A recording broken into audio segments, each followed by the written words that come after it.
Good morning, everyone.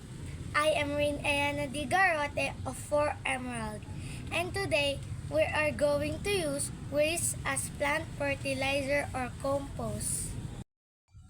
Ang compost ay isang pataba mula sa tuyong dahon, balat ng prutas at gulay, damo at papel. Pinapabulok ito upang maging abono. Narito ang mga materials upang gumawa ng compost. Ang una ay ang compost bin.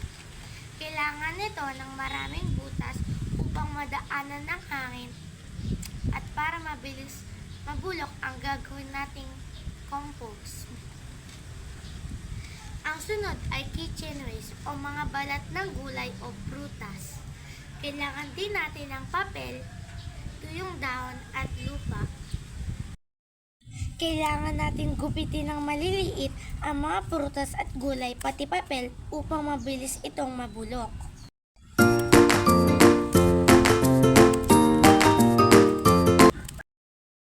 Durugin natin ang tuyong dahon.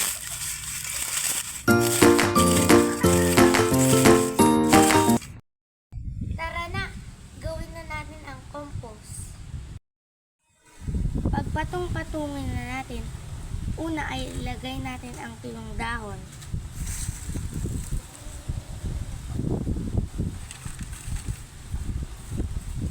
Sunod ay ilagay natin ang lupa.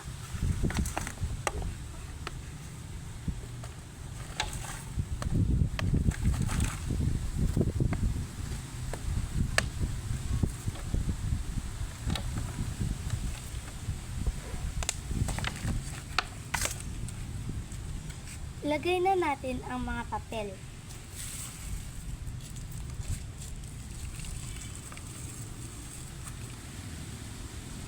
Sunod ay ilagay na natin ang balat ng mga prutas at gulay.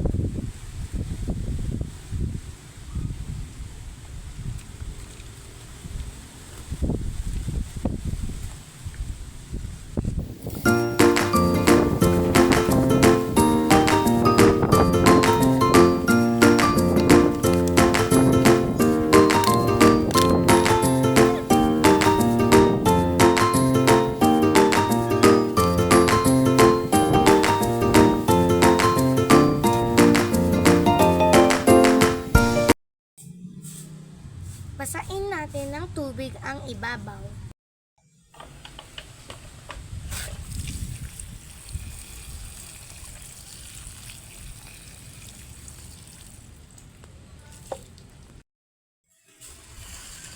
Takpan natin ito ng plastic at ilagay sa ilalim ng init ng araw.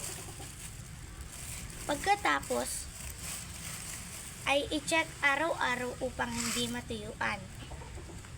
At haluin ng 2 beses sa isang linggo. Gumagawa tayo ng compost upang lumusog ang mga halaman at dumami ang mga ani. Mahigit 1/3 ng basura sa bahay ay binubuo ng pagkain.